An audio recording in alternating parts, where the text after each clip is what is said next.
convinced.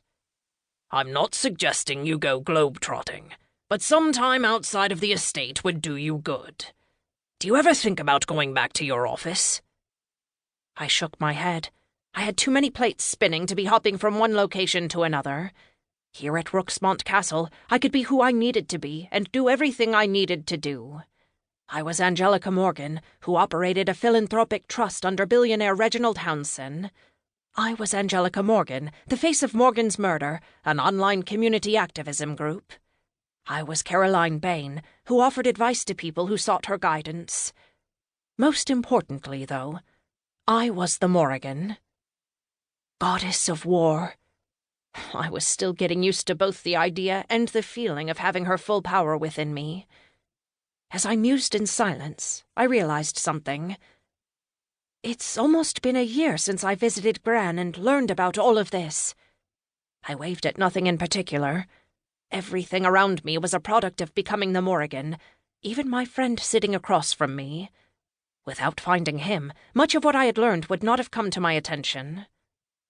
"It's hard to believe," Douglas responded. I sighed and returned to the initial subject. "It's better for me to stay here and continue training.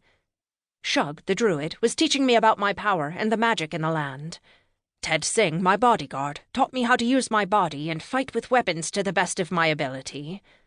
Just like Douglas had his library in the castle, Teg was beginning to build his armory on the lowest floor." Douglas nodded. "Yes, that is good." He sat in silence for a long moment and stared into his tea. What was he thinking about? His actions were strange, given the fact that he was normally so straightforward with me. "What is it, Velez?" Douglas sighed and looked from his teacup to the fire, then at the wolf, then at me. "There's something else keeping you here, and you're not telling me what it is." His words brought the truth to mind. He was right. "If it makes you feel any better, I haven't told anyone. Only Shug knows what keeps me here, and that's because he told me about it." Douglas leaned forward. "Anything I would learn about in a book?" I shook my head. "I don't think so." Douglas's brows rose, and his eyes seemed to say, "Well?" I looked into my coffee for a long moment and considered telling him. A quiet fear had been growing in me ever since Shug had shown me one of the 3 fountains 3 months ago and warned me that if the gods ever returned to the realm of men, they would seek to destroy the remaining undamaged fountain. And then me after it, I thought. The last undamaged fountain was in the forest on Rooksmont's grounds. Caroline Bain had left the castle to me, not just because I had taken her place with the Way of Seers, but so I could protect it.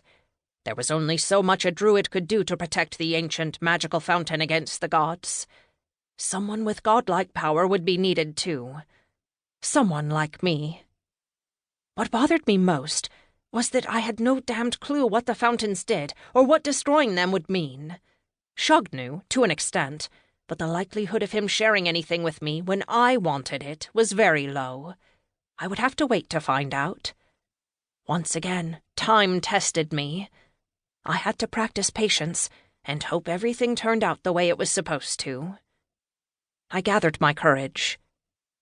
"Give me some time, Velez. I don't want to explain it until I know more." This was partially the truth, but more than anything, I wanted to protect everyone who didn't know about the fountains. If the gods, or whatever the hell else came from beyond the veil parting our worlds, wanted to question and torture my friends for information, it was better that they didn't have any information to give. I thought of everyone I wanted to protect.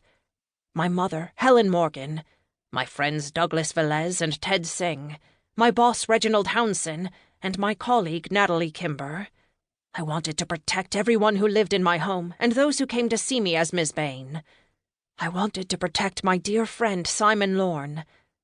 As soon as the image of his face came into my mind, I shoved it away. That was a whole other matter to deal with.